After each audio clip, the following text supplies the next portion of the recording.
o professor espiritual reconhece os de sua família. Em todo o trabalho espiritual, os professores espirituais estão sintonizados com certos tons ou vibrações, e eles não respondem a nada além desses tons particulares. Se você buscar somente riquezas através de um professor espiritual, ele não moveria uma piscada nessa direção. Ele simplesmente não responderia a isso. Você pode buscar fama e descobrirá que ele nem mesmo sabe o que você está buscando.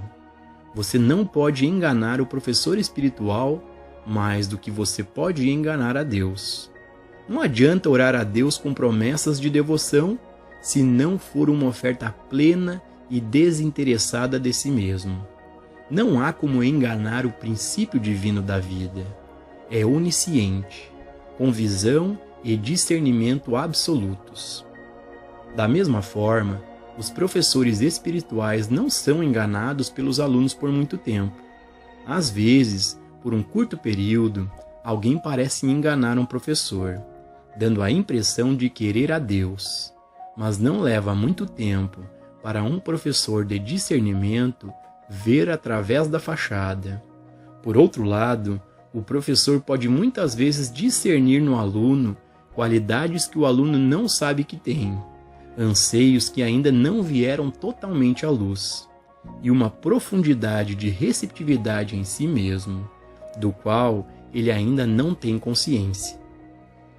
Tudo isso chega ao professor, assim como acabará por chegar ao aluno, pelo poder dessa consciência em desenvolvimento, pelo enriquecimento da consciência com qualidades que estão além do humano.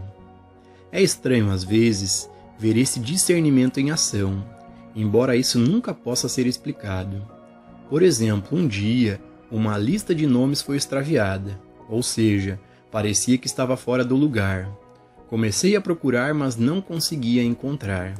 Então fiquei parado por 1 minuto, e rápido como um raio, peguei um livro da mesa, abri e lá no final do livro estava a lista. Você pode explicar da maneira que quiser, mas o fato é que, enquanto eu estava procurando por ela humanamente, não a encontrei.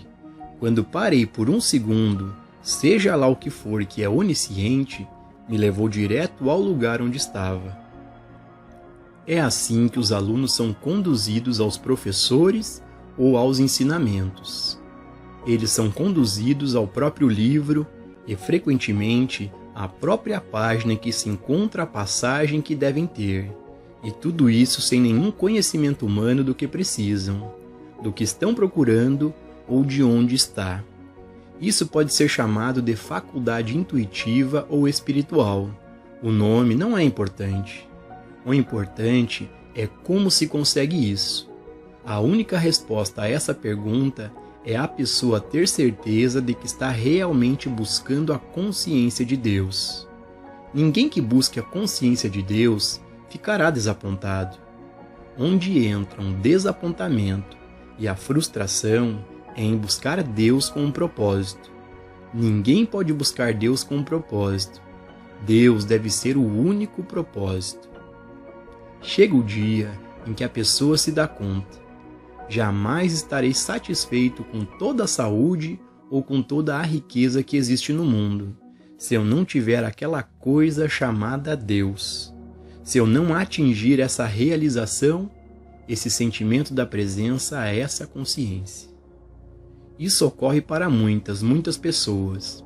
Então, eles também percebem que, para alguns, a tentativa de encontrar Deus para um propósito resultou em fracasso.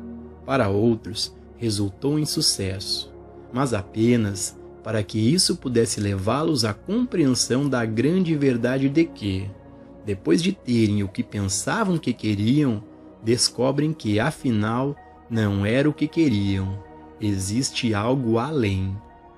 O que conta é o grau em que Deus é a meta, o grau em que o aluno se purifica e faz de Deus sua verdadeira meta. Ou seja, purifica-se realmente da crença de que, ao alcançar Deus, assim irá atingir alguma outra meta. Na medida em que ele puder superar tais tendências, a fim de ser espiritualmente puro por dentro, nesse grau ele encontrará o professor que pode conduzi-lo a essa realização particular. Nós atraímos nosso próprio estado de consciência. Há um professor para aqueles que buscam.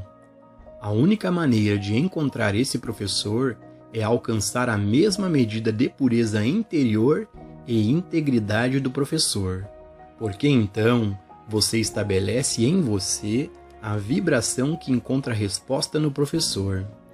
Sua taxa de vibração traz a você o professor cuja vibração é da mesma qualidade que a sua.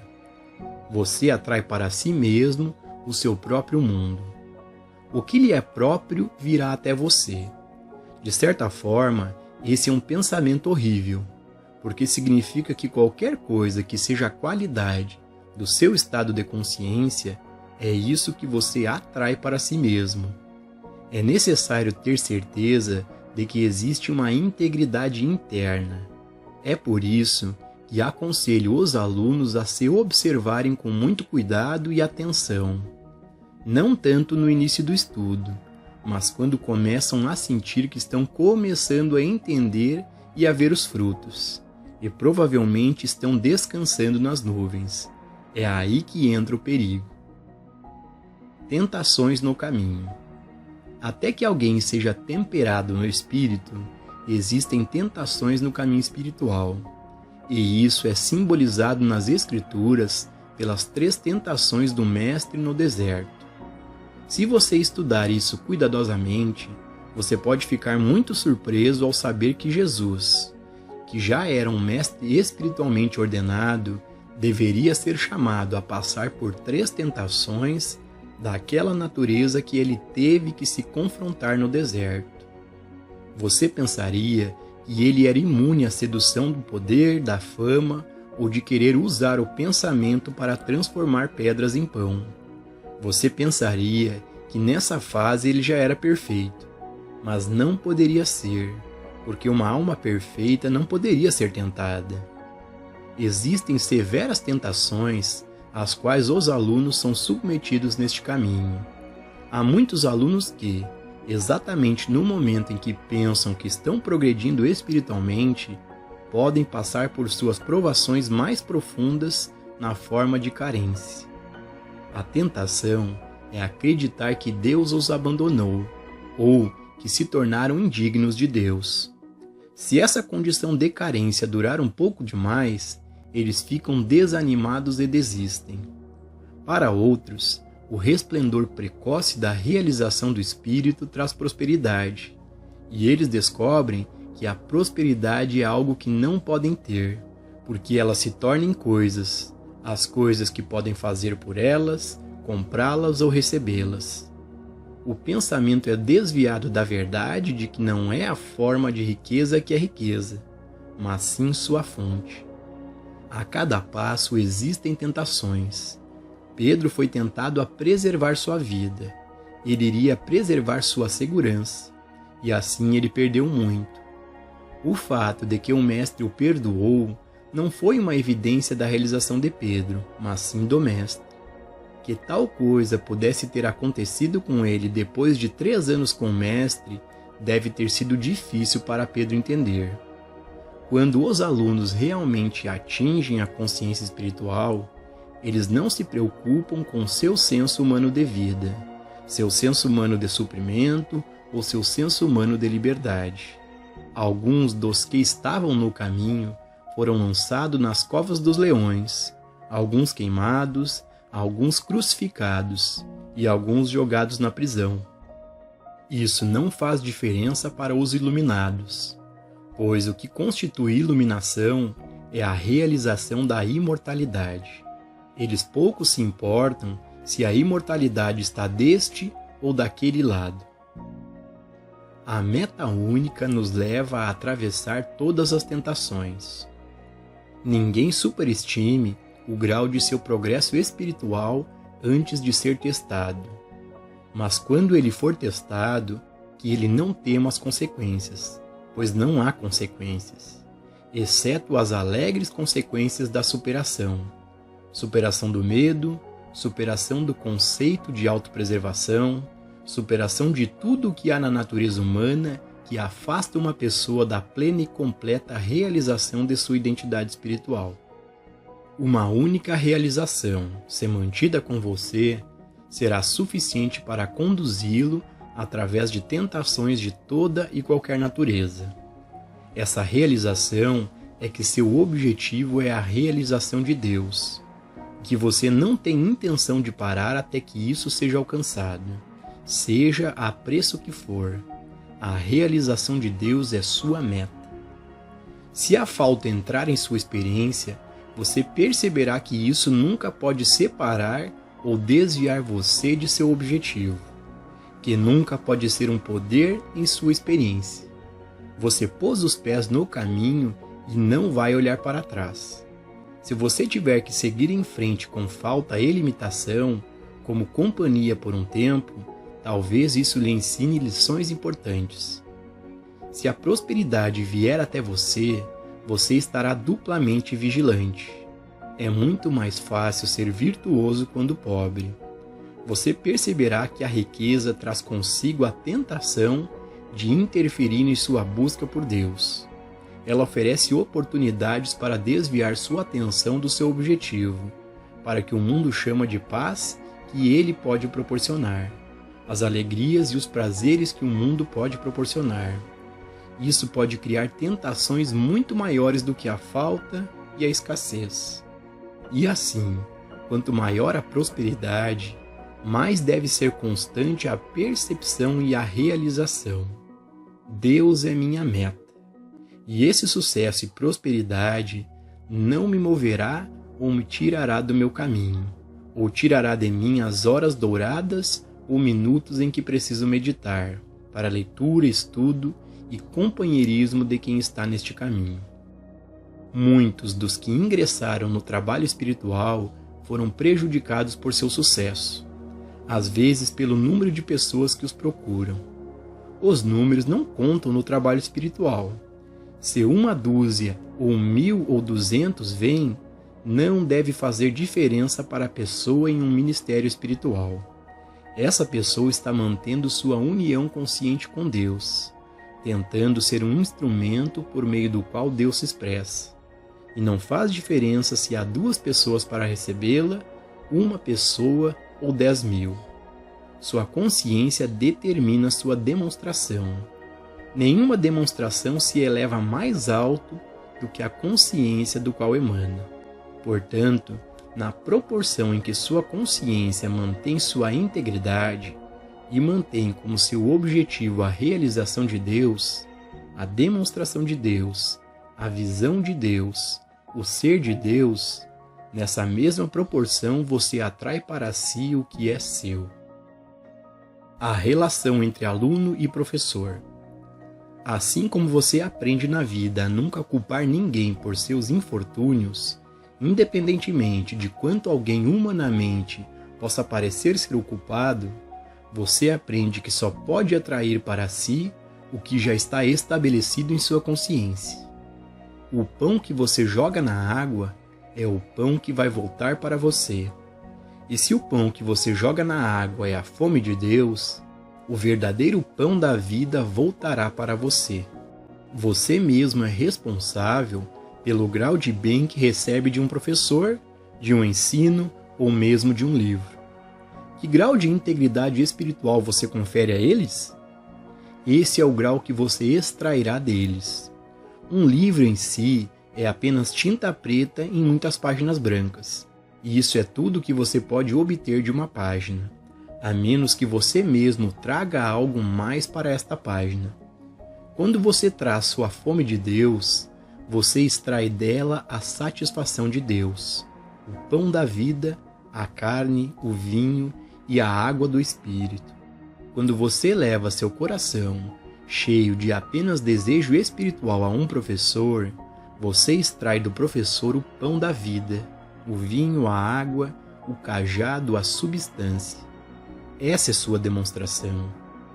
O objetivo deste trabalho não é encontrar um mestre que vai viver sua vida por você, mas sim encontrar um mestre dentro, do qual está sua própria consciência desenvolvida e que então vive sua vida por você, de modo que você não acredite que Jesus ou qualquer outro homem é o responsável pela sua proteção, segurança, saúde abundante ou alegria, mas que o Cristo é a substância, a atividade e a lei de sua vida. Cristo é seu estado de consciência espiritual alcançado. Depois que o aluno aprende a fazer contato direto com Deus por meio da meditação, ele pode se perguntar se não há algo debilitante em continuar o relacionamento entre professor e aluno. Tal coisa seria impossível, a menos que você possa imaginar que é debilitante permanecer com Cristo Jesus, Buda, Lao Tse ou qualquer outro professor espiritual real. Deus nos livre. Um professor espiritual, estou enfatizando um professor espiritual, não tem laços com seu aluno, absolutamente nenhum laço humano. A única obrigação do professor é viver de acordo com sua própria integridade espiritual. Ele não deve nada a ninguém, senão amá-lo. E a única maneira de amá-lo é mantendo sua integridade espiritual e não violando-a. Portanto, um professor não deve nada a ninguém além de si mesmo. E tudo o que ele deve é manter sua própria unicidade consciente com Deus. O aluno também deve a si mesmo viver de acordo com seu mais elevado senso de integridade espiritual. Mantendo essa integridade, ele recorrerá ao professor apenas para seu bem-estar espiritual. Em um trabalho como o nosso, isso pode incluir a cura espiritual da mente, do corpo ou do bolso. Isso é legítimo, porque tudo faz parte do desenvolvimento espiritual. Mas o aluno nunca sobrecarregaria o professor com seus cuidados, com suas preocupações ou aflições pessoais, exceto ao apresentá-los a ele com o propósito de obter ajuda. Certamente o professor não sobrecarregaria o aluno com seus problemas, se ele os tivesse. Assim, você vê que não há relacionamento entre um aluno e um professor espiritual que possa cansar, enfraquecer ou debilitar o aluno. Não há relação de dependência. A relação é de assistência, mas em nenhum caso de dependência. O professor não deve nenhum apoio monetário ao aluno e o aluno não deve nenhum apoio monetário ao professor, embora o aluno certamente deseje expressar gratidão na forma tangível, mas obrigação não existe em nenhuma das direções. O vínculo entre um professor espiritual e um estudante espiritual é um vínculo de amor divino, não de amor humano. Isso nunca pode ser debilitante. Ele nunca pode se enfraquecer, nunca pode tornar uma pessoa mais fraca, porque nenhum mestre espiritual permite isso. Minha ajuda ao aluno leva-o apenas até certo ponto, e ele nunca pode sentir que não precisa fazer nada, e então deixar que eu faça. Eu não sou desse tipo de professor. Eu sou mais como os pássaros que empurram seus pequeninos para fora do ninho e dizem: voe para fora daqui ou caia. Fique de pé ou caia em sua própria integridade interior. Para mim, isso representa ensinar da maneira como me foi dado no plano interno. Tudo o que acontece no caminho infinito é uma instrução que me é dada de dentro. Nada disso jamais representou minha vontade. Nada disso jamais representou meu desejo. Tudo isso representa a maneira que me é mostrada. Não exige que, a cada outra palavra que você profere, seja necessário adicionar: Joel disse isso. Não exige que você diga a todos o quanto ama Joel. Não exige nada de você, exceto sua própria integridade pessoal. Isso é tudo. Qualquer professor espiritual sobre a orientação do espírito lhe diria a mesma coisa.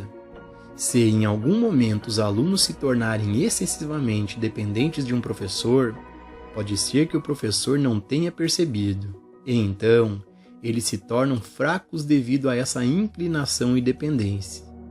Eles próprios são os culpados. Cada um é um indivíduo. Em países livres, todo mundo tem a escolaridade que o capacita a ser um pensador. Todo mundo tem a capacidade de pensar por si mesmo e ele não precisa ser enganado.